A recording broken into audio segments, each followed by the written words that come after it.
हाय नमस्कार. आजची आपली रेसिपी आहे कॉर्न फ्राय.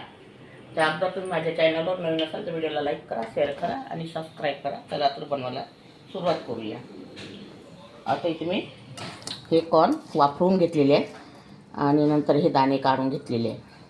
इथे मी आता छोट्या मुलाच्या हक्कांचे बनवणार आहे, मोठ्या नाही चालते. आणि याच्यानुसार तुम्हाला टाकावंसं लागलं टाका तुम्ही, नाही तर छोट्या मुलांच्या हक्काचे करा. मग मी थोडं लाल मिरची पावडर घेतला आहे, थोडं किंचित हळदी पावडर आहे आणि जिरा पावडर आणि धनी पावडर घेतलेलं आहे इथं.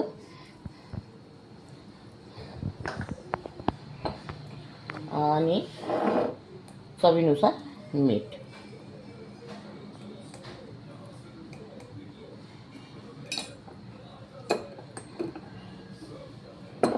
आणि ते कॉर्नफ्लॉवर टाकणार आहे.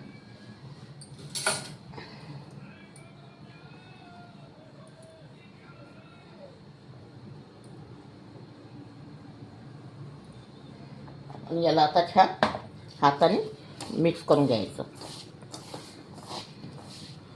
पूर्ण कॉर्नफ्लॉवर लागत नाही तिथपर्यंत आपल्याला मिक्स करायचं आहे. तुम्हाला वाटलं तर थोडं 2-3 थेंब पाणी टाकू शकता.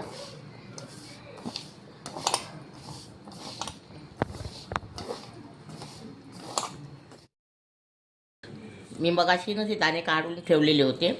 आपण समजा जेव्हाच्या तेव्हा केलं तर याला पाणी काही लागत नाही. मी पहिलेच दाणे काढून ठेवले होते 2-3 घंट्याच्या अगोदर. याचं पाणी पूर्ण जिरलेलं होतं, म्हणून मला थोडंसं 2-3 थेंब पाण्याचा शिडकावा द्यावा लागला याला.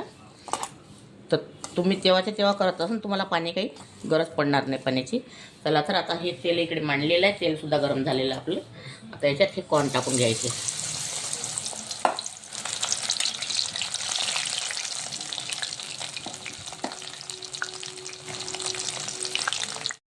आपले तळून झालेले आहे कॉर्न, हे बघा. हे आपले स्वीट कॉर्न फ्राय तयार झालेले आहे. अगर तुम्हाला माझी रेसिपी आवडली असेल तर व्हिडिओला लाईक करा, शेअर करा आणि चॅनलला सबस्क्राईब करा. व्हिडिओ बघितल्याबद्दल धन्यवाद.